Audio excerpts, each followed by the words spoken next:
Point of view. So thank you so much for joining me, and let's talk on the subject of reincarnation. So I believe in reincarnation. It's something that I have believed in for a very long time. I have really sort of studied, Buddhism, and of course I was raised Catholic. So Christian, right? Because Catholics are Christians, we believe in Christ, but have really incorporated a lot of Buddhist ideology, and also very spiritual, right? I'm a seer, so I'm very quite psychic, and of course very intuitive, and I think everybody is. It's just a matter of, like is life, right? You have to put in the time and the effort. So I've been really studying symbolism for a very long time. As you know, I'm a teacher, so I'm into words and stuff like that. I was just very drawn to it from the very beginning. So I've read a lot. So basically what I've read, I've read a lot of books, but mostly the Sacred Contract.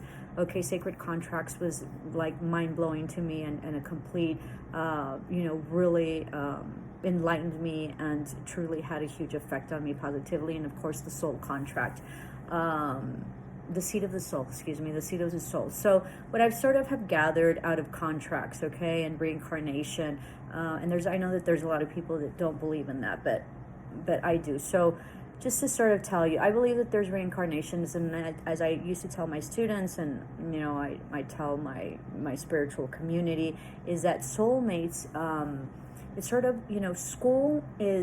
life is school.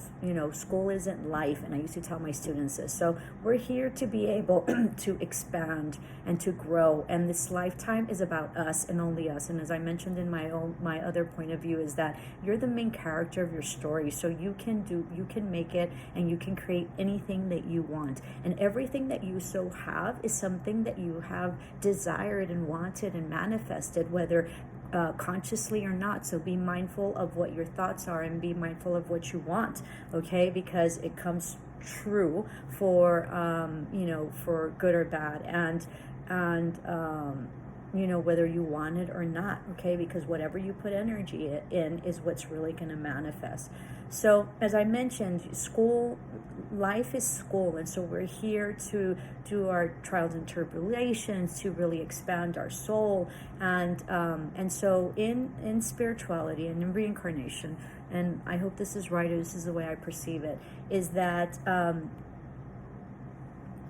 it is said that that's why they say that we're all the same. So here in the 3D, right, on earth, when we're born and we're here living, right, this tangible world, is about, we have hierarchies. We have our parents, that are hierarchical, higher than we are, right? We have positions, we have, so it's all sort of a hierarchy. And so in spirit, we're all the same. And that's why, that sort of comes that, God sort of created us in his image, right? And so it's about reaching divinity, right? And some people might say it's blasphemy or whatever, but it's really trying to attain a divinity within us, because we all have a divinity. And karma and reincarnation, if I understand it correctly, is that in order, there is a cycle that you finally reach where you don't need to reincarnate, because you have met nirvana, you've really have grown, right? And your soul has fully grown. So you either are opted and given the choice to either reincarnate back and be a master and, be of service, right? Or you don't have to reincarnate ever again, all right? And so with that, when we are in spirit, we're all the same. And so sometimes when we come back, based on what I've read, and one of them was a MD, and he was, I think, a psychiatrist or whatever. Wise, I think, is his name, and I forget what his book is. So please, if you remember, put it there. But so he did a lot of hypnosis and a lot of past life regressions, which are very, very interesting. And if you have the opportunity to do so, they're very interesting. They're very powerful, and sometimes you have to be ready for it. The first time I did one, I wasn't ready for it, and I was like shaking for quite a while. So but make sure that you get somebody reputable if you're interested in that. But anyway, so he took all these notations on these people that he was studying, his clients, his patients, And that's why he sort of became very spiritual. And of course, he was very mocked because, he saw that there was a pattern. People talked about their past lives. They talked about changing of roles once they came back into this lifetime. So maybe, maybe one time they were the mother, and then the other time they were, they were the child to their mother, or sometimes they were the mother to their mother. Okay, so the roles sort of always change, okay, based on whatever it is that you need to grow on, and whatever sacred contract that you decided to to go into. And as I mentioned,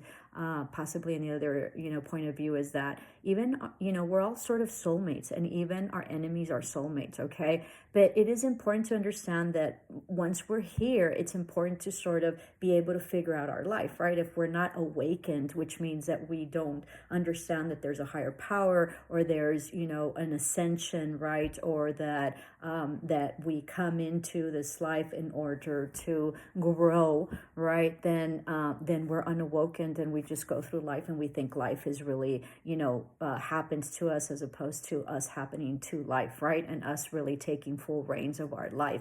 So it's important to understand that everybody that we come across in basically has an agenda. All right, they have an agenda for you, whether good or bad, whether conscious or not conscious. Your parents might want you to marry someone that you won't have so much such a hard time with, maybe somebody prosperous, and so they mean well, right? But maybe that's not something that you want, or maybe that's not your growth, or maybe that doesn't appeal to you. So it's important for you to understand that in the end, your decisions are your decisions for good or bad. And if you make per se bad decisions, right, it's going to be growth. Now, and so be mindful of what people tell you, and be mindful of really giving people that power that they have over you to tell you what to do, okay? Even if they are your parents, or even if they are your siblings, or even if it's your spouse or your kids, understand that even though they live with you, or they think they know you exceptionally well,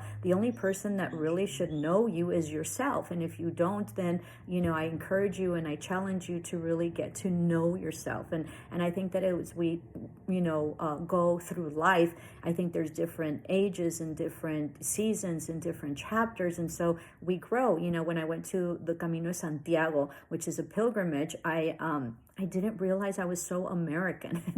And of course I'm of Hispanic origin, and there's nothing wrong with that, but I just didn't realize how my comfortableness, right, of being an American really affected me. I was sort of irritated that the coffee wasn't the size of Starbucks, right? I was sort of irritated that, when I finished my walk, I would get to the little towns like at 2:00, and I was starving and nothing was open. And so I realized that I was truly sort of set in my ways, and I really thought that I was very multicultural and bicultural and very flexible. And what my Camino really showed me was that I wasn't as flexible as I thought. I wasn't maybe so going with the flow, and I was resistant to a lot of things. So it taught me a lot about myself, okay? So I encourage you to take challenges on that will teach you to grow and expand and truly see who you are. But having said that, going back to the original conversation, is that you have to understand that your decision is your decision, and be mindful who you give up your power for, or that that you sort of ask somebody, well, what about this date, or what about this man, or whatever, and you take their recommendations to heart. And I don't think that you should. And everybody has a specific agenda for you, whether good or bad, whether consciously or not, they have an agenda for you. So be mindful. Now remember that the people that are telling you and giving you recommendations and suggestions on your life and on important important decisions that you have to make have not gone through what you went through. Even if you've lived with them, even if they love you very much, even if they want the best for you, the only one that understands what is right for oneself is yourself, okay? So be mindful with that. What that brings in is also understanding that everybody has their own agendas, okay? So just because they're your father or your mother or your siblings siblings or your spouse or your children, doesn't mean that you shouldn't maybe say, well, that doesn't work for me, or allow for them to take advantage of you, or maybe manipulate you to maybe taking, a different road or a different decision. Okay. So be mindful of that. And as I mentioned, sometimes we get into these situations that we've created ourselves. And so be very mindful of not allowing that. And it is important in this lifetime to really grow as best as you can, but also to take care of yourself. As I tell my students, you're not going to be going with someone that's saying, hey, at 2:00 in the morning, 2:00 in the morning in the alleyway.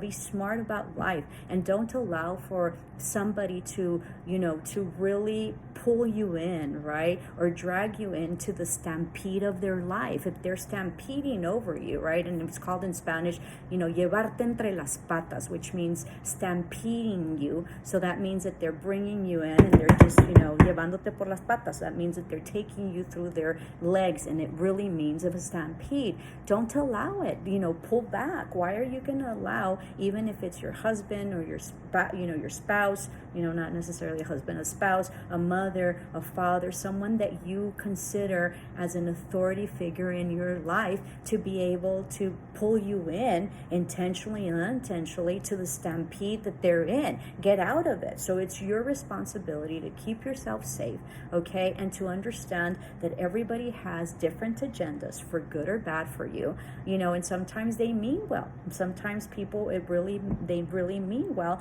but maybe that's not the path that you want, or maybe that's not the decision that you want. That's why it's so important to really understand the growth that you have, and really try to be as independent as you can, and be able to stand by yourself independently, right? And it's not, and in this case, there's been, the way life has been, we see that more in men, that they can stand independently more so than women, even though women have very much struggled to be in that position. And it's not just about getting divorced, it could go either for men or for women. It can be that something happens catastrophically, somebody gets injured, and that's going to affect your life forever, or it's going to affect your finances, or someone dies, and it's going to affect your finances, and here you are sort of stuck because you never really grew, and you never really put in the same effort to yourself that you have for everyone else. And everybody has the choice to do whatever it is that they want. If they don't want to be independent, if they want to, just really pour their life into their children, make sure that you understand the repercussions of that, and understanding what your choice is. All these trade wives deals that I've been seeing, make sure that what you're not seeing and is not an illusion, or understand that sometimes we just see snippets of pieces and scenes and scenarios in life that we don't know what the whole deal is. And so sometimes, we envy something that maybe that person cost that person a long time, right? There was a saying on Instagram that said, my grandmother always said, don't envy anybody because you don't know what it cost them. And and that is an absolute truth. You don't know what it cost that person. You don't know, if you're seeing that person and it looks like tremendous, that it really is. And maybe it might be for them, but it might not be for you. Just to close out sort of like the wives deals, or trad wives or whatever. And there's just as an example, one of the ladies has the baby, and then she has another 2 or 3 kids. I mean, I don't know, I'm a mother, but I would never let the kids be near the stove. It sort of looks like it's a wooden stove too. I mean, that thing is super hot all the time, if anybody's been near a wooden stove. And then, for her to get the pot without any pot holders or anything, and the pot was supposedly boiling. I mean, I don't know about you all, but it's super hot. And then it's also very unsafe. You always want the kids. She had a newborn, stuck to her, and she was, switching off water. You just don't know what might happen. So I realized that was sort of staged, or it sort of seemed like that, or maybe that person was super responsible, or I don't know. There wasn't any type of precautions having to do with a hot stove and hot pots and hot water that was boiling. All right. So be mindful and accept what you see, and take everything with a grain of salt. And maybe you shouldn't take so many recommendations or ask for so many recommendations, because the only person that has lived your life is you. So prepare, enjoy, expand, grow, learn, be happy, and choose whatever it is that you want, that in the end can help you sustain by yourself, whatever that may be. Okay? Love and light. Ciao.